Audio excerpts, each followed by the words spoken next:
Apple SSDs are ridiculously slow, actually, and also don't buy a Mac Mini or an iMac if you like your data. This is from Anthony, so definitely not biased at all. Hold on a second. Let me have a look here. While developing Linux for M1, it has been discovered that Apple's SSDs are running much slower than expected. It turns out the fsync command, which is supposed to tell the drive to flush everything out from caches to the main storage, doesn't do that on macOS. Oh. Instead, it only flushes current writes to the drive, leaving cached data in volatile memory. The command to actually do fsync, called f_fullsync, has some unflattering benchmark results. So if you're not flushing, you get 40,000 IOPS, and if you are, you get 46 IOPS.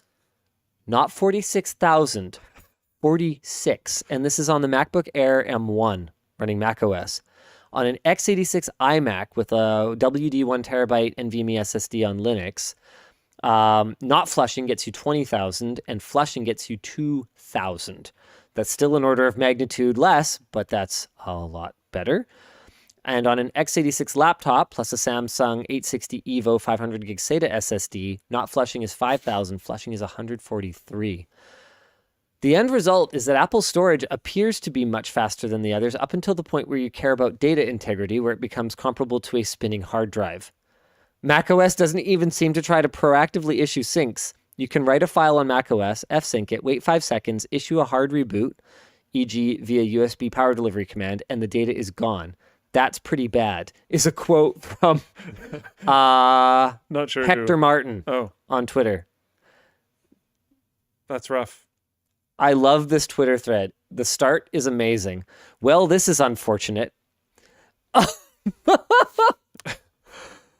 Oh no.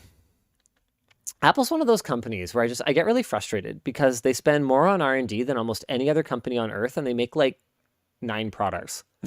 Well, no, okay, it's not like that. I'm obviously being facetious. They design and through partners build some of the most amazing silicon in the world. Obviously, that takes a freaking lot of work. And they make more than 9 products. And they make more than 9 products, but for the breadth and depth of their product portfolio, It's very, yeah. it does seem like they spend a lot of money. And I just wish that some of it was on stuff that I cared about. Yeah. I just feel like they could do more better. To be clear, this is basically never an issue on laptops because the battery should keep the machine from losing power before the OS has finished a disk flush command. But for desktops, like the M1 Mac Mini or 24-inch iMac, this could be a huge problem. Either writing your files is excruciatingly slow, or you could lose even a file you saved 5 minutes ago to a power outage or a, thankfully rare, system crash. Hope you've got an uninterruptible power supply, says Anthony. And his discussion question is, why? I guess I already kind of covered that. When you have the R&D budget of a small country, why don't you get the basics right? Yeah, just hold your phone differently, dude. But hey, at least they've got it nailed down how to lock screen replacements. Yeah, So you that's can't. good. do That was worth it. Yeah, that was totally worth the time they spent on that. They shouldn't have spent that time making sure that you don't lose your data. You should have just had iCloud anyway, realistically. So. Yeah.